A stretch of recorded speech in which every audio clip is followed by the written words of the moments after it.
4, 3. We are live, folks. Welcome in. It's Friday. It's pay-per-view championship Friday. It's been a minute since this. Oh my gosh. Hello. Look who's in the middle. John Barr's back, folks. That's all I want to know. That's all I want to talk about for a second. John Barr is back. He's surviving out there in the Metalocalypse. We'll just call it the Metalocalypse at this point because it's looking grim out there, bud. You doing all right? Oh, I'm doing okay. I went to work yesterday, and the sky was more orange than gray, and more gray than blue. So it's something that we out here in California have started this new word to describe it. We're calling it bad. But I'm doing well otherwise, Colin and Boggs. How about you boys? I mean, American football has returned, so some part. Yeah, I figure I got at least 21 people up here in this brain. So at least 7 of them can shut up because football's on. So they can calm down. We can let, everybody else worry about what we got going on tonight. Because this box, baby, we live for these title fights. We live for these matches, man. But I think we're not giving this undercard enough credit.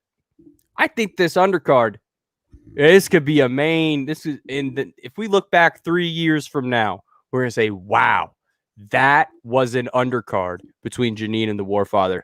Dude, how you doing? But are you ready for that match? Because I don't think anybody's. Well, I think we've been short in that match this week.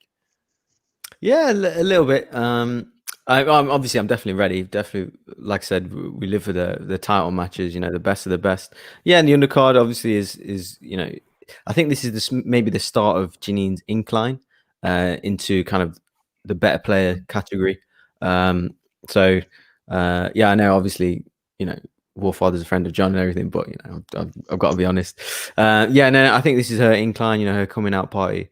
This is her kind of trajectory and a start off, to go to kind of the upper echelon of the league. But yeah, Warfather's super fun. He's great entertainment. He's I'm looking forward to what he brings, and looking forward to see if he can upset, because he's definitely the underdog going into this. So let's see what he's got. Plus they're having a little battle at the kind of bottom of the league. So let's see who can kind of climb off the bottom and see who can kind of push up towards the mid-table. And you've been noticing that too. Even the commissioner himself, he's the chancellor. I just call the supreme chancellor now. He's each match he's been giving more and more credit to these factions that were not given as many opportunities, in the tournaments. They got a little shorted. I'm not going to say shorted, but they didn't have the points opportunities that some of these other teams got. And we're looking at teams like Porky Mercs, and we're looking at teams like the usual suspects that are now coming around. Mm-hmm. And if I'm looking at Janine, I'm kind of mad I'm not in that tournament, y'all. I am mad, right? I would have at least a little chip on my shoulder of let me show my manager what I can do. And that's something she can do tonight, guys. But John, yesterday, something happened. Something happened in the Schmoedown. And we're going to tip our caps if you're wearing them. We need a minute silence, I think. Moment of silence. Oh, for my hair. Not really typical cap, so kind of pull it up so you can just see the egregious hairline. Yeah, the internet doesn't need to see what I have and call it hair. John Roca was TKO'd by one Adam Collins in one of the most just steadfast performances I'd seen from David and Goliath type situation. I mean, this is the University of Virginia as a 1 seed going out in the first round of the NCAA tournament 2 years ago. It never happened before. A number 1 seed had never lost in the first round of the history of the NCAA tournament. And that's been going on for almost 100 years. No one ever. That was what came into my mind. I've never seen anything like that. That was just 2 Titans going at it, but one you didn't even know he was a Titan. It was like what's Percy Jackson. It was like Percy Jackson shows up and he's all fully loaded. He's all fully yoked. He's ready to go. He's ready to face the gods. And he's like, I'm here. And he's ready to go. I mean, come on, guys.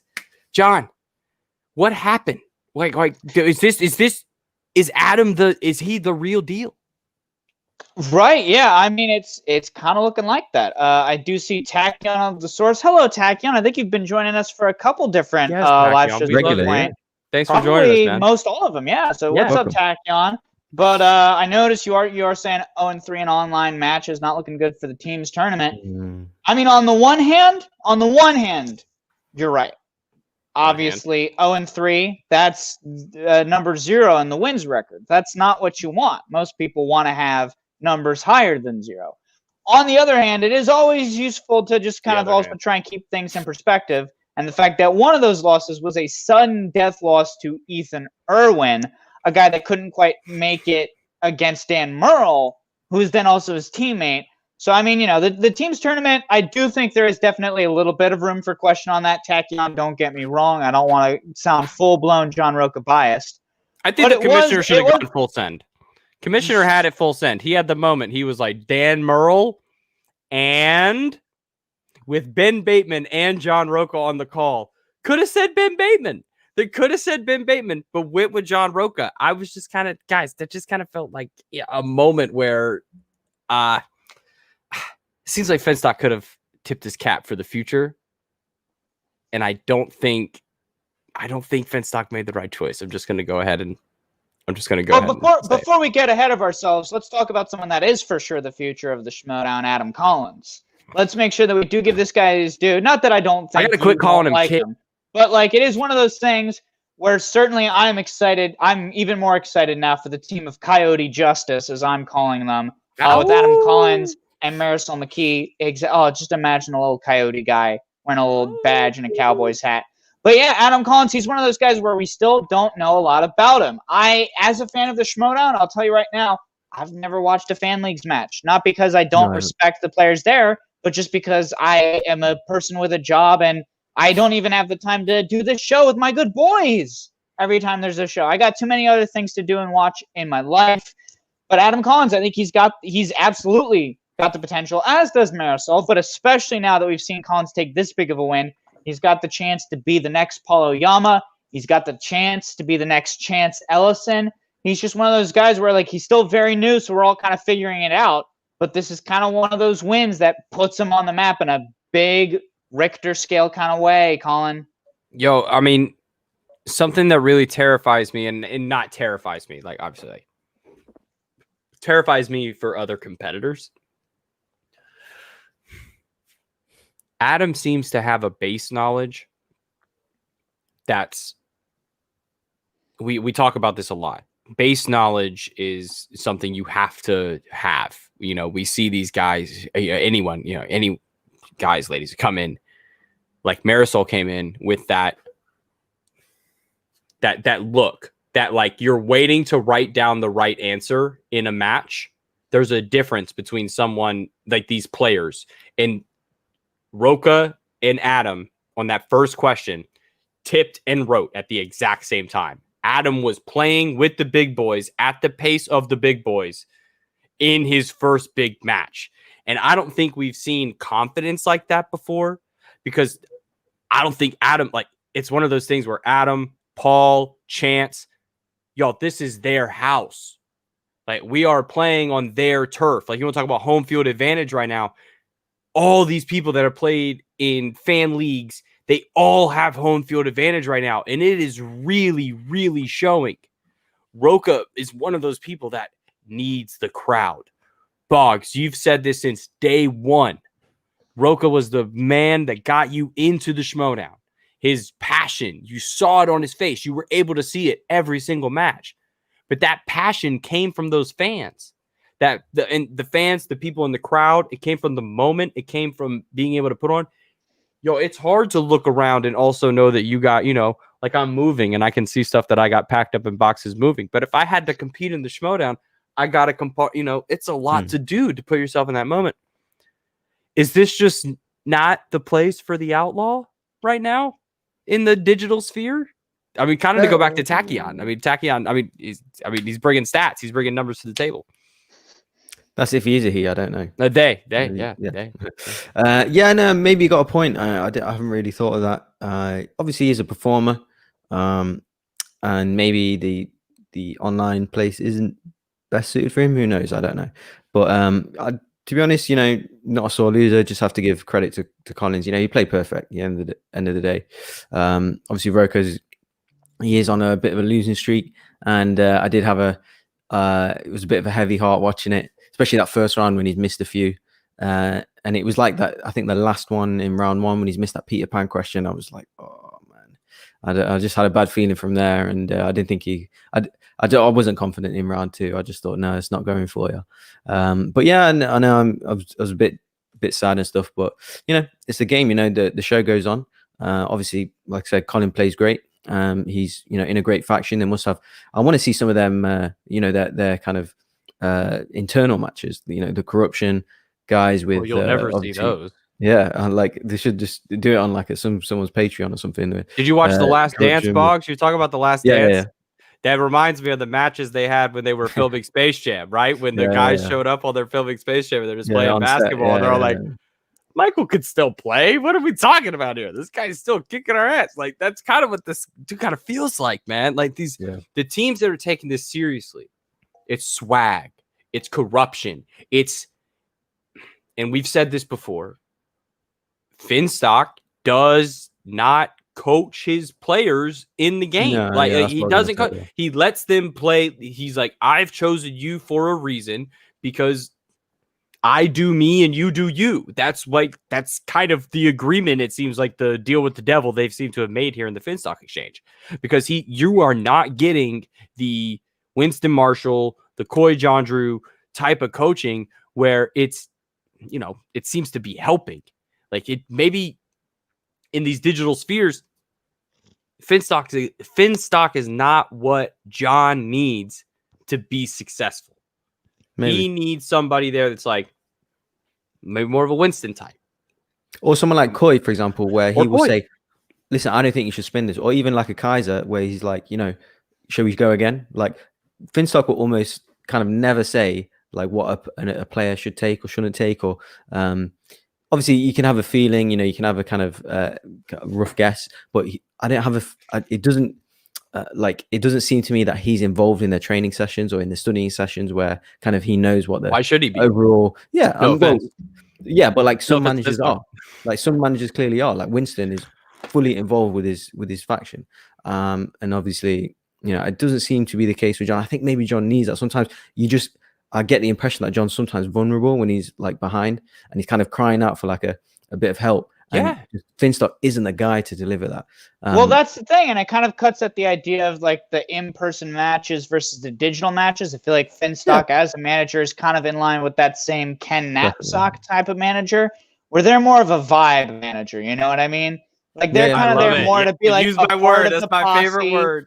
Rolling in like together as a squad, and there's that kind of idea of having the like actual squad there with you. That kind of idea of the family coming together. I think there's something that connects in that sort of a way, as opposed to someone like Winston Marshall and Shannon Barney, who's more game focused. And I think that's just part and parcel to the fact that we're in a new age of management and we're trying to redefine what that means. And, obviously Dagnino's got his Manager of the Year awards from the old times, back before manager had a different meaning, essentially. And I think that's a big part of it. And who is this character? Who is this guy that we've got here?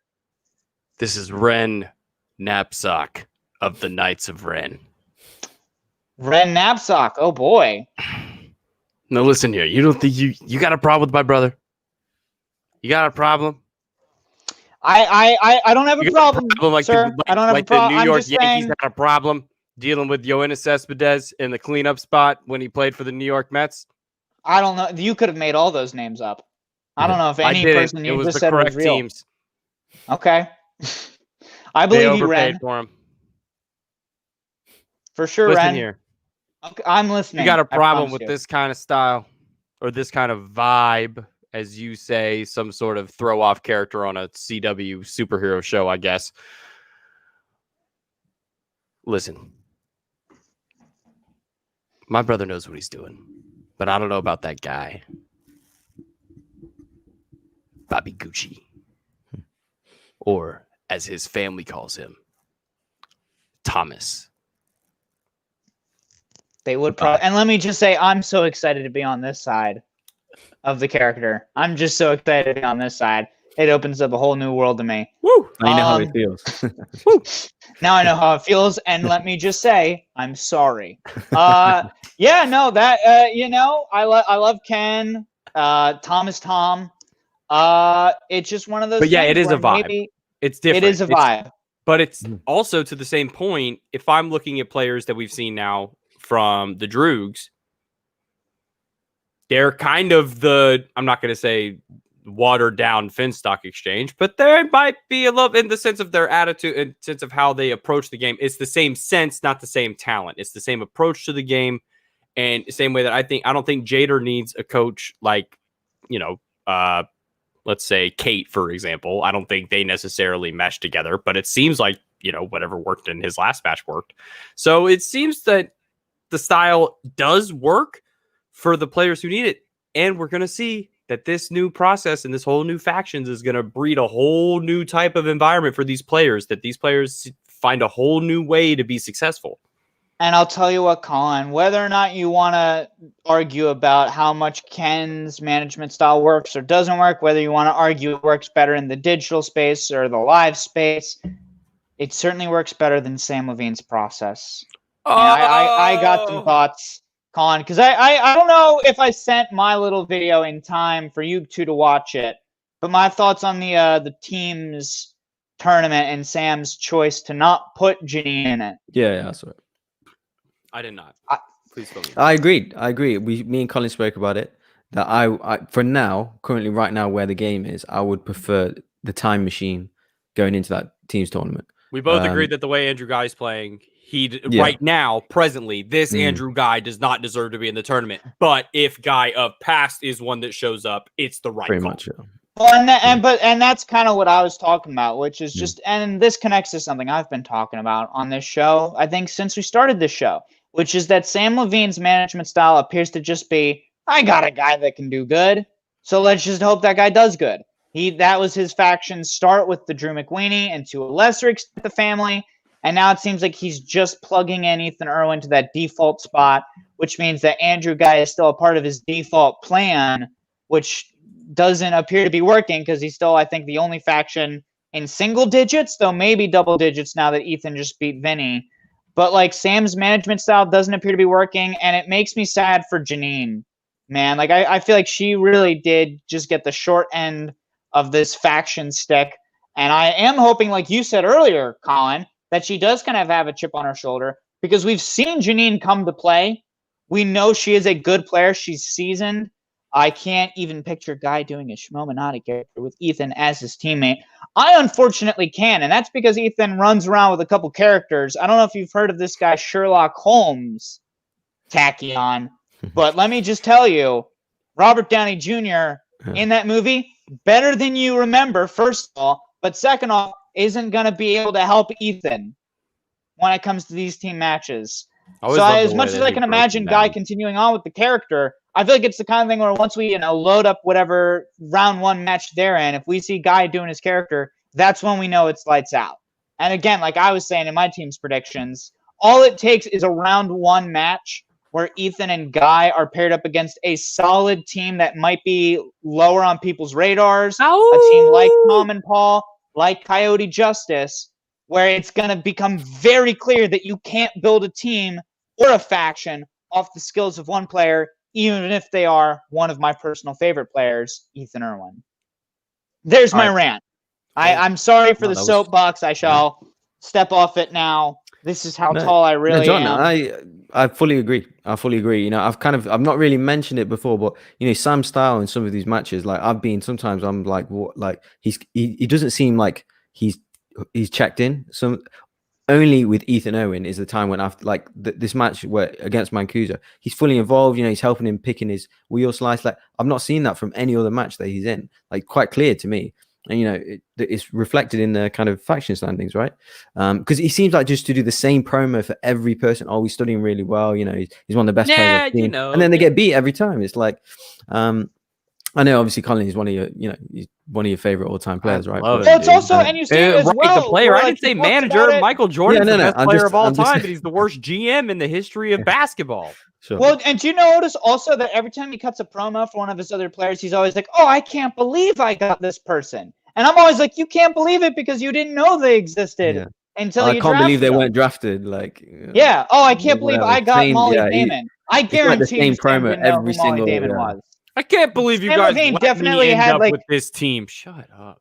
Sam definitely had Christian send him an Excel spreadsheet of Star Wars players. And Molly Damon, to be clear, great Star Wars player. Sam did get her out of Steel, but he didn't respect Molly. He doesn't respect a lot of the people on his faction, at least from what I've seen as a viewer. Obviously, none of us know the actual background, room where it happens type deals, but that's what we've seen. Hannah being in Teams Tournament over Deep 13 is the biggest managerial miss IMO. I was also talking about this, Tachyon. I felt like, obviously, Ken had confirmed Deep 13 previously, so something must have happened where whatever the shooting schedule means that they couldn't do it. But I was saying, I personally would have loved to see Jay teamed up with one of the guys from Deep 13, because I think that would have led to a situation similar to Final Exam, where you have someone like either Whitney or Alonzo, who has that kind of older school knowledge of both the game and of film, paired with Jader, who is part of this kind of new class. I do think that one of those Deep 13 guys would have been a better pair for Jader, and I think that pair would have been better than Deep 13, dare I say. But you are right, Tachyon, that Brandon Hanna, I don't have any personal beef with him, but I do feel like his inner geekdom knowledge as it is not going to be as applicable or helpful to the Teams Tournament. Colin, I know you love Brandon Hanna. I know he's your favorite boy. He's just your favorite boy. He's your number one boy. What are your thoughts on boys? The boys? You mean the name of my fantasy football team? Let me run that down for you. We're starting Josh Allen at the quarterback position. We got Austin Eckler, Josh Jacobs, Ezekiel Elliott, and we also have in the wide receiver position Devontae Adams. And who's the other one? Is it Jack Quaid? No, it was T.Y. Hilton. So I almost named my team T.Y. Next. It's thank you. Next. I thought for sure it was going to be Jack Quaid. No, I just named it the boys because they're a bunch of stone cold killers.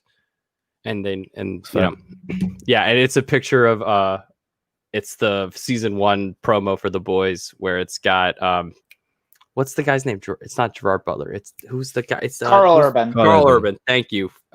He's just flicking people off. He's just giving the bird. So every time somebody plays me, hitting the bird. All right. I just wanted to put my fantasy football team out there so everybody knew. So I had to ride on that on the internet. So it was somewhere on the internet.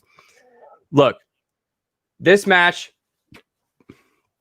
has bigger implications because I think it's going to show Sam whether or not he needs to reassess, because this is Janine's chance to make, if Janine comes out, whoops, let's just assume Janine comes out, wins by 4 to 5 points.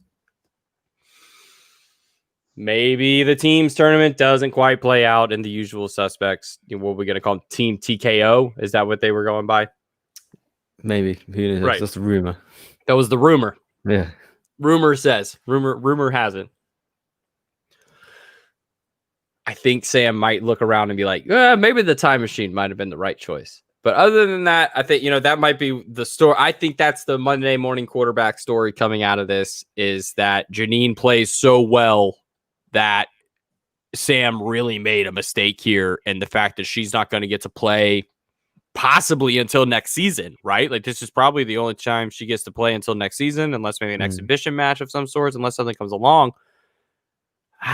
Yikes. I mean, that's just kind of bad. I'm just saying, bad luck on Sam. You're saying he's one of my favorite players? Yes. But right now, he's the Michael Jordan of the movie trivia Schmoedown, because one of the greatest players of all time cannot be the GM of a team. Just because you're a great player does not mean you're going to be a good coach. It does not always translate, in-game knowledge to trying to, make sure everybody can play the same game. Are we ready to talk about the main event? I just want to know, John. John, have you spoke to the Warfather? What's his right. prep been Yes, like? yes, of course. I mean, Our inside source. Warfather's been a little bit busy. He's Mhm. been waging wars. He's often, Niflheim, getting up to some mischief.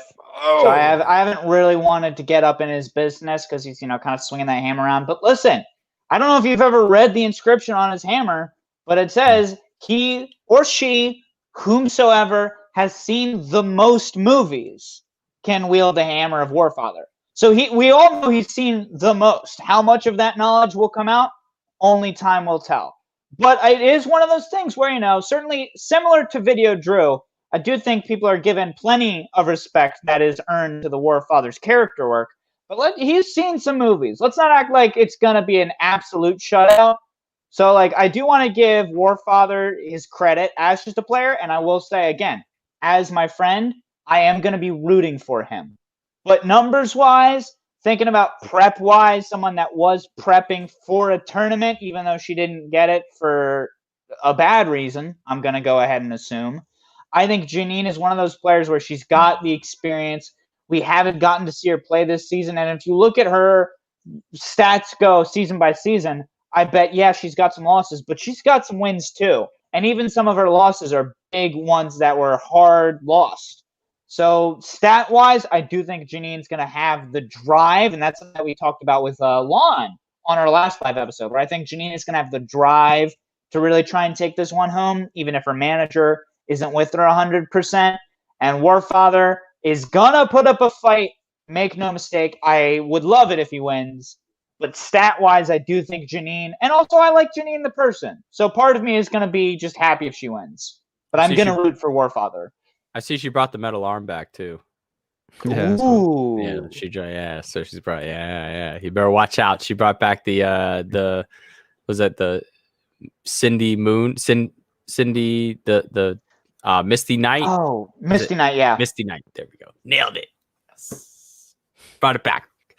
Cindy Moon? No, never mind. No. It's Moon Knight. I was getting Moon Knight. Yeah, you can see how that would go. I can't believe you didn't respect Moon Knight enough. Ha!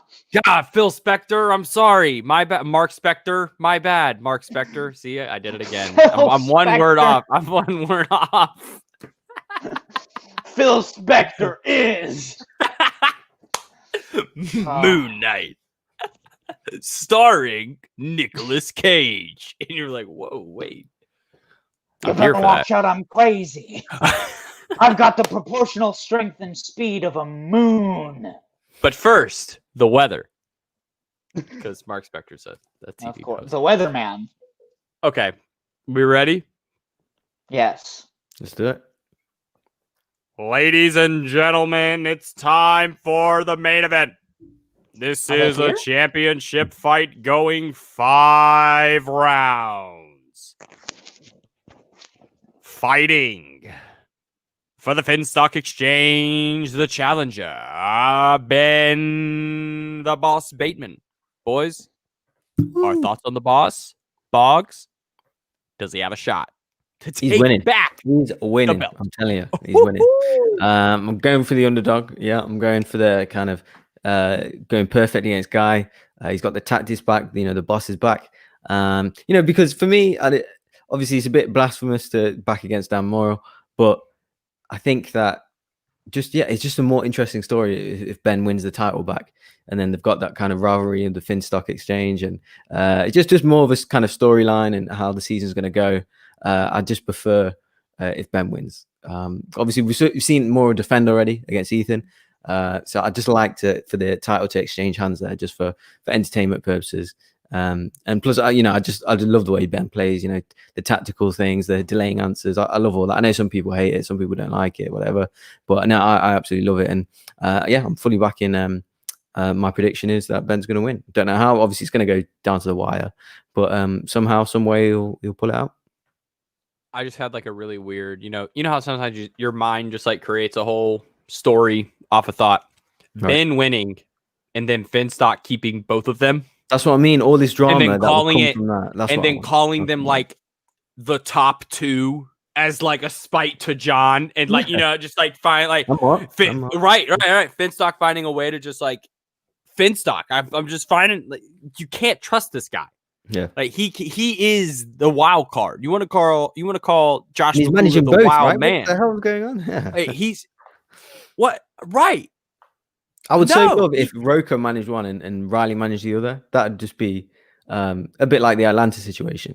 I and like kind of that and personally. yeah, that and plays Finstock would better. just sit back and enjoy kind of the show, right? Instead of putting pressure on him and like where sometimes, you know, obviously like, these guys could help maybe with certain challenges. That was obviously the whole issue before in Atlanta.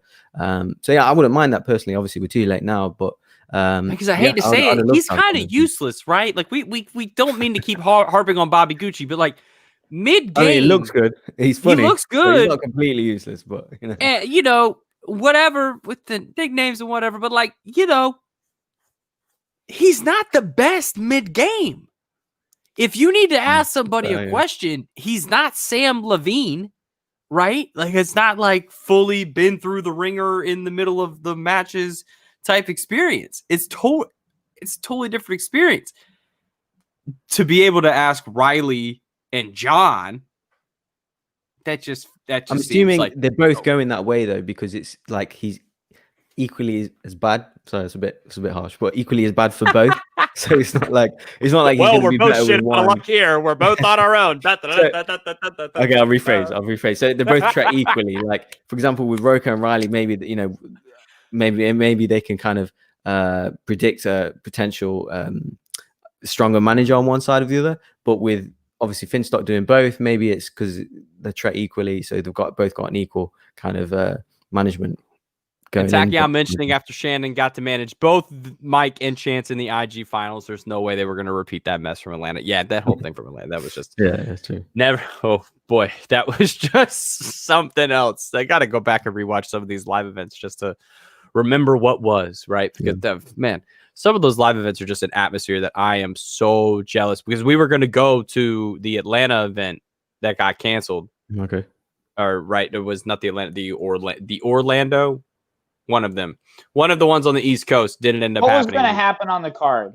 Right, exactly. I don't remember. Was it the guy? I think it was Guy Kalinowski, right? Yeah, it was. Yeah. The Guy Kalinowski match, because now I was like, oh, that was going to be like that's going to be a show, right? Yeah. Like either way, right? Like that's going to be a show, and just didn't come through. Mm-hmm. But I'm starting to think future matches. Y'all, I don't know if we've ever had a rubber match quite like it's not a rubber match, but you know what I mean, like a rematch, a part two. Quite like this, John. Like, do you? I mean, I know you said we talked about this earlier today. You came around the Anarchy tournament days. Do you remember any rematch like this, or does the smell of corruption and founding fathers and Shire Wolves of age still kind of linger in the air? Yeah, I mean, I'm trying to think. I guess probably the rematches that would come close to this are the kind of lead-ins to the corruption versus the founding fathers. I guess Shire Wolves, versus Odd Couple, because obviously that was a big one as well. Mm-hmm. Yeah, I mean and again, it's tough to try and replicate that live match energy when you compare the live events to these now digital matches. Because I will say, and you guys can correct me if you think I'm wrong, but I think that if Corruption versus Founding Fathers 4 happened at a live event in front of any size of crowd beyond just the regular studio, I think Founding Fathers would have taken it. Because there is something about that live crowd that energizes Roka, but specifically Dan Murrell, to that upper level that kind of sets him in that like All Might God status. And Colin, you and I are both wearing our My Hero Academia merch today. I am here. That's right. I mean, that's not what the guy on your shirt says, but that is what All Might says. No, this dude just complains all the time about everything. Well, his brother got his... No, besides that, he's a stickler. He was a stickler for the rules before his brother died. Let's not beat around the bush. For sure. Apples and oranges. As class leader, I would like us to do this. Yeah. As far as the Bateman-Murrell match goes, my predictions are often wrong. So take everything I'm about to say with a grain of salt.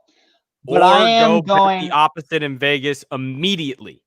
No, we can't. I am going Murrell. Partially because, well, I do dig what you're saying, Boggs, as far as storyline stuff. And we've seen it happen before. Like, Paul Oyama was able to get a win off Dan. Everybody has a bad day Don't get me wrong. But I feel like Dan Murrell's bad day might have just happened in the corruption match. And I feel like looking at what Dan has been doing in his matches versus what Ben has been doing in his matches, it's not the same. Both of these guys are different when they have a real crowd, when they're able to go face to actual face in the ring. And I feel like Dan has just been proving that he's better suited for it. Don't get me wrong.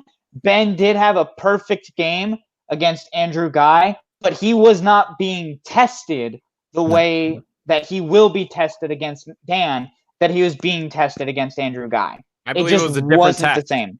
It was a different test. Yeah, Could you imagine listening to whatever the hell was coming over those headphones?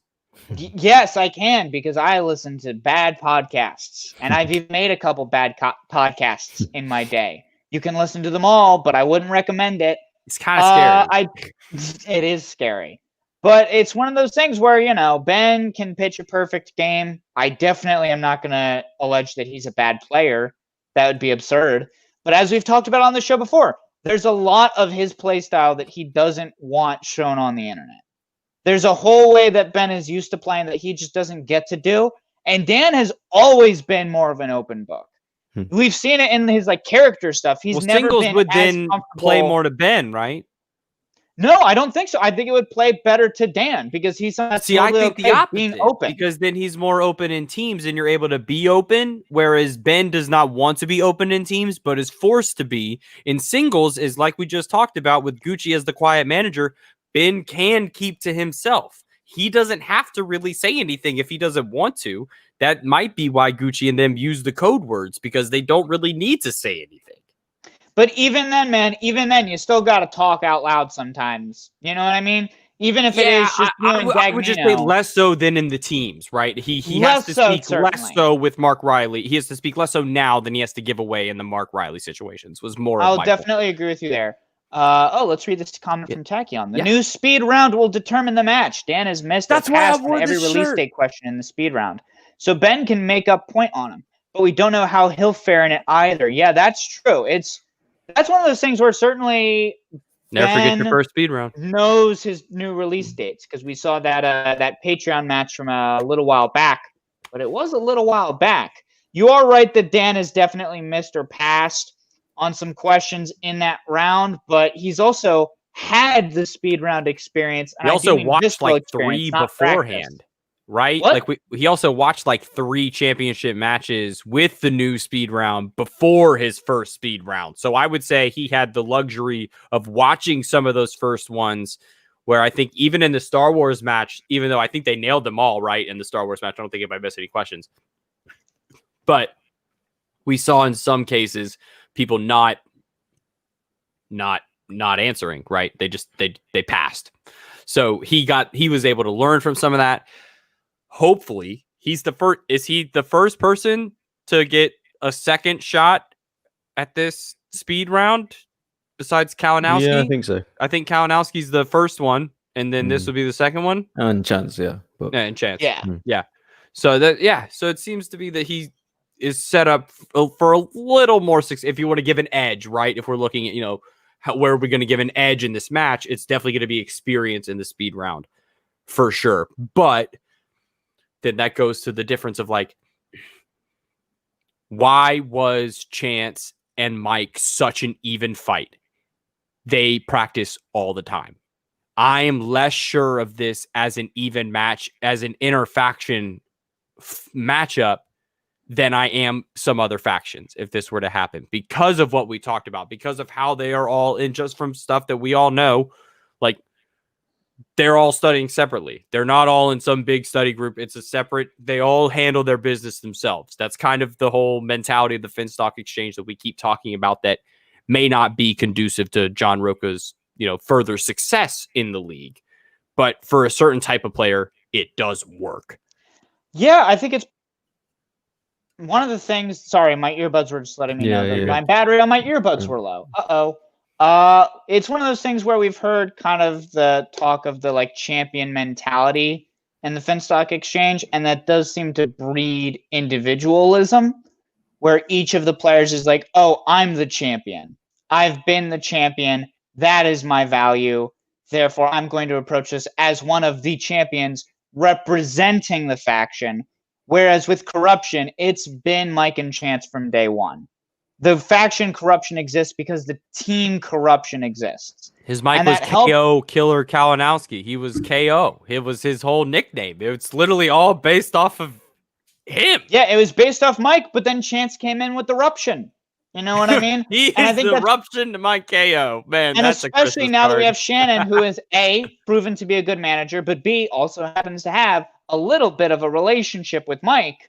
I think it's one of those things where it's just like there's a much more family bonded together element to corruption that the Finstock Exchange doesn't seem to have.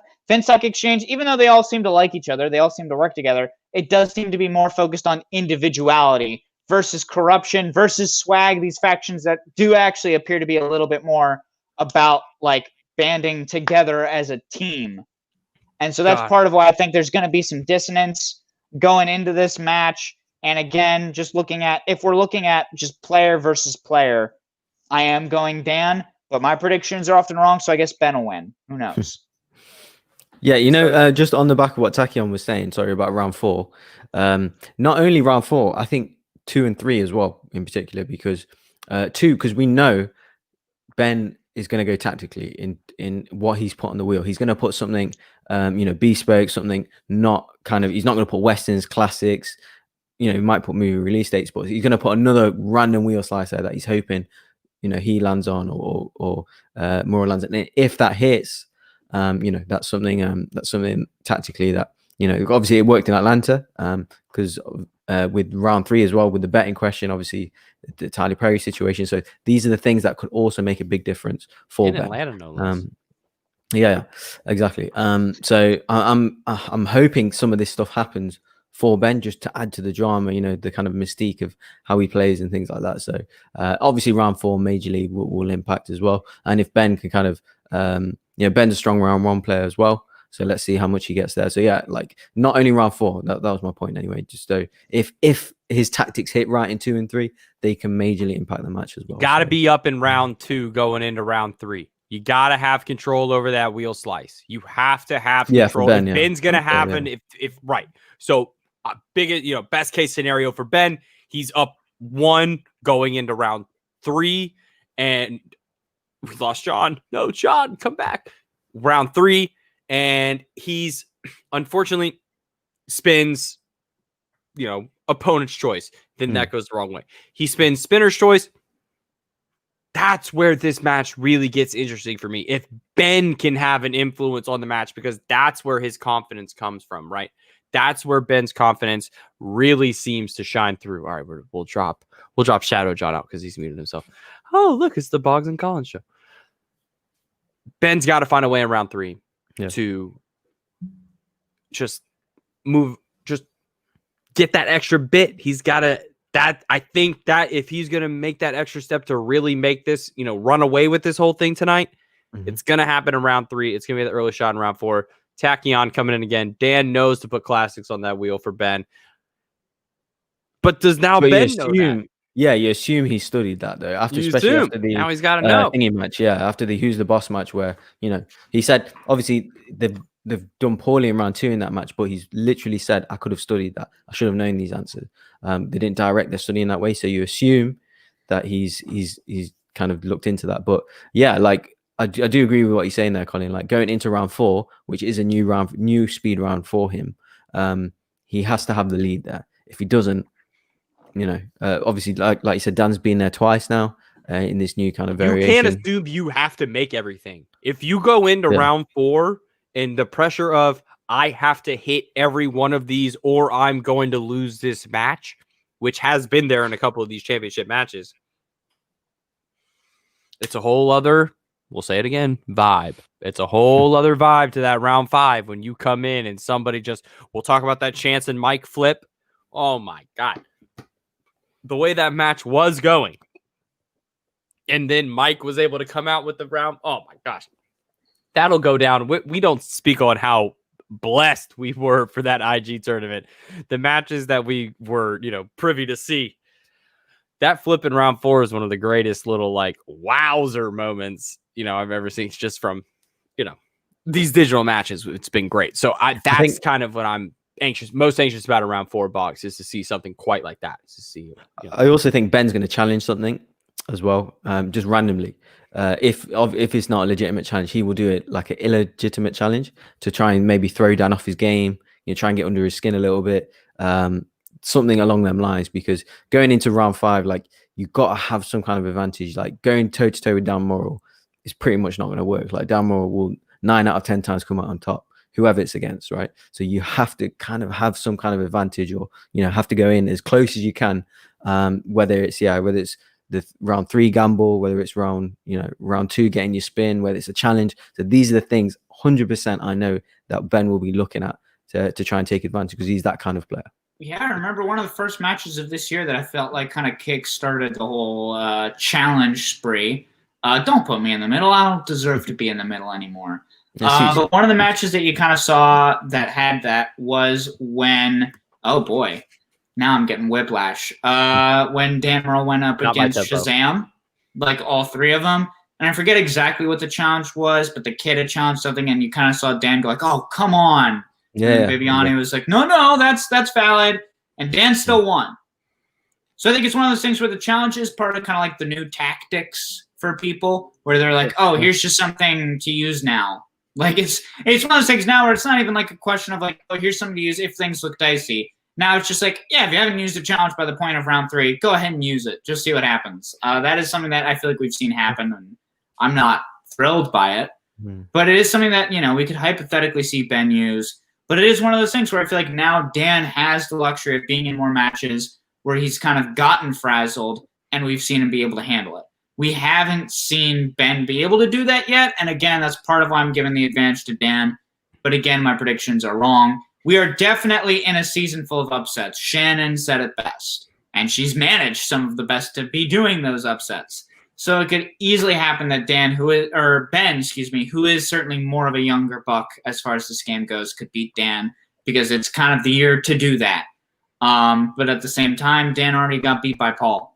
He already got beat by the young buck. So that's the whole thing. This whole game's open now. Paul beating Dan was an open book. Guy beating Dan was an open book as well. Just totally blowing the lid off this thing of what's possible in this game. And that's constantly what we've seen, is that this game, any given Sunday, the only person who can beat Dan Morrill today, Ben Bateman. And that's the mentality Ben Bateman has to have.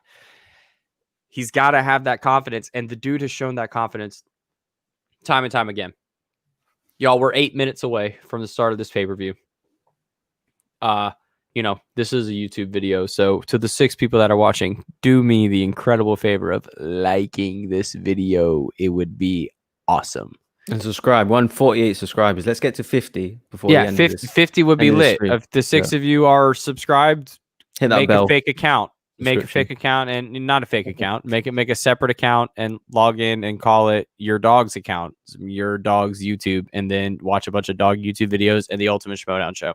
Yeah, then just make your dog an Instagram. I don't know if you've heard, but that's a pretty big thing. You could be helping yourself out along with us. Oh, if you want to talk about ways to, like, I don't currently live with my cat or my dog. My cat lives with my mom, and my dog lives with my dad. So if either of them lived at my house, there would be accounts for them both, because they are both very photographical. I got to sign Peanut up for a YouTube. See what she can get up to. Man, what's like a kitty? Is it a cat? It's a cat or dog? No, it's a dog. It's a dog. You've seen Peanut. Sorry. How dare you? It's fine. Colin, who are you backing then? You haven't said. I know I haven't said. Yeah. Come on, we've got 5 minutes left. How very I have 5 minutes left. Yeah, you're right. Oh, so we're just supposed to vamp for 4 minutes. All right. No, I'm going to sit here and give my reasoning, and then I'll give my picks. Okay. If you see a briefcase tonight, it's over. Good shout. If you see a briefcase tonight, this case is shut, because, Your Honor, the defense will rest. and the defense will rest and rise for the boss. But never count out dangerous Dan Murrell.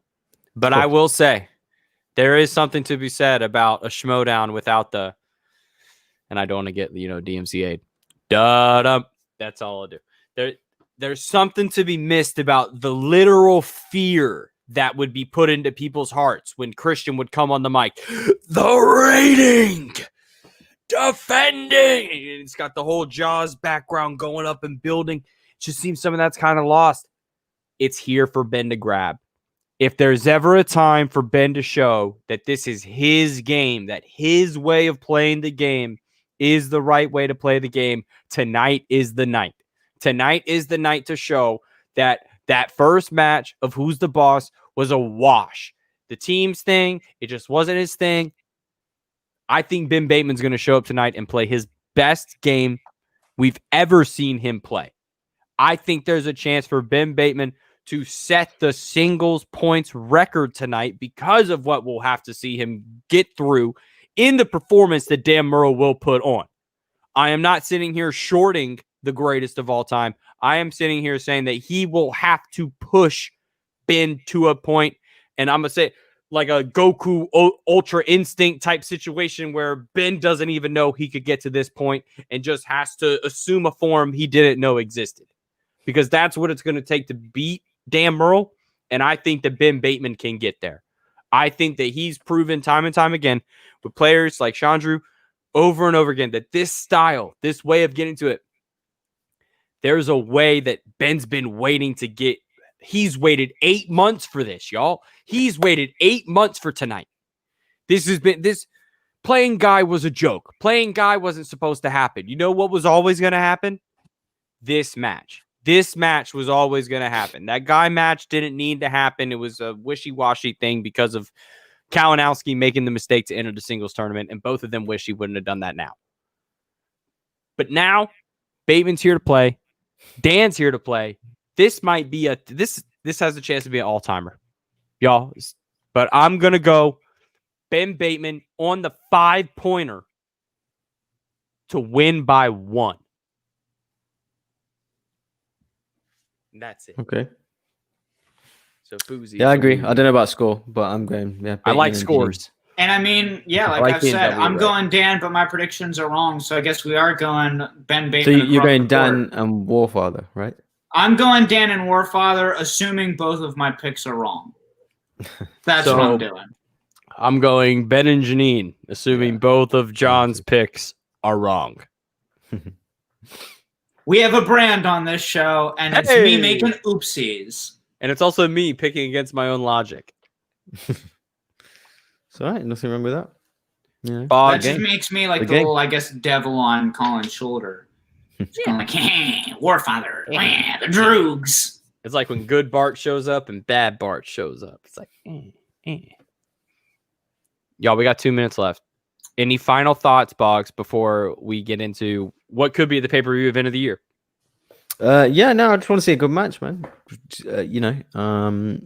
Hopefully Ben, causes the upset and causes a bit of drama within the Finstock Exchange, and we'll see what happens. But yeah, just looking for entertainment, and I hope the first match is good as well. I don't want to see, I definitely think Janine's the favorite. So, you don't want to repeat of the last one. That's all. Yeah, basically, that's what it is. Yeah, I want to see 2 good matches. This is a real match coming up. I think that's that, and not to short anything that's real or not real, but like this is real coming up. Like this is like 2 people that are gonna play a real game and not bring anything else into it. This is just movie trivia in round 1, and then round 2 are 2 of the top 5 to ever do it.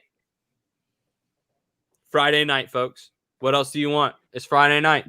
As Rebecca Black once said, it's Friday. She came into my restaurant a couple days ago. Party and party and yeah. She's a good tipper. If there's one thing that this show can stand on, it's that Rebecca Black is a good person, and we all treated her unfairly. And I hope all of you watching at home are nice to Rebecca Black today and every other day of the week. If you were not privy to working in retail that summer as a millennial, and got to experience that song on like a 8 times a day basis, I feel sorry for you, because we would just go out drinking after the best game I ever played in retail. And we'll close on this. You would choose, everyone would choose a song at the beginning of the shift. If you came in at the 12 to 1 o'clock shift and you were closing on a Saturday and we would all go get drinks afterwards, everyone would choose a song because we listened to the same radio station. And whoever song played the most didn't have to buy anything that night. Ooh. And so we kept like a tally, and it was basically whoever got in first behind the manager or key holder, whoever was opening, picked Friday. Friday was the lock. Like every single time it was like, oh, Friday's the lock. They're playing Friday, especially if you worked on a Friday. I mean, come on, we're almost cheating at this point. Like that's like a minus 1,100 favorite. Like, I mean, come on, I mean, that's like cheating at that point. But I mean, I'm being told to speed up. What is this, late night at the Apollo? Oh, come on, guys. The pay-per-view is starting, which means that we do have until 5:20 before Christian and Mark finish their banter. That's before right. we get into anything. I got 6 minutes to vamp before Christian wraps up and says, and now, if you want to know what really happened, here's Nerd Chronic. So Nerd Chronic for Yodi. Nerd Chronic for Yodi. Nerd Chronic for Yodi of the year. Folks, this has been another pay-per-view live edition of the Ultimate Schmoedown Show. Still. We will be back tomorrow. Boggs and I will be here in the morning to record good old breakdown. Subscribe so you get the notification. Can you please ring the bell? Can anyone ring the bell? We haven't still got 50 subscribers. Let's ring my 50. bell. Road to 50. Ring Come on, guys. my bell. Grab your girlfriend's phone. Grab your partner's phone. Grab anyone's phone. Grab your neighbor's phone. Don't be shy. Go. Hello, Like, hello. Hi, this is your neighbor. I've never asked for anything before, but can you subscribe to the Ultimate Schmoedown Show for me? It would be great. You tell Bye. Enjoy the pay-per-view, everybody. We'll be back tomorrow. We're here every Thursday, Friday, and Saturday for all your Schmoedown needs. We'll be back next week with round 2. And we'll be back tomorrow to break down this awesome pay-per-view. So, folks, Ultimate Schmoedown Show, boys, we are out. Okay, bye.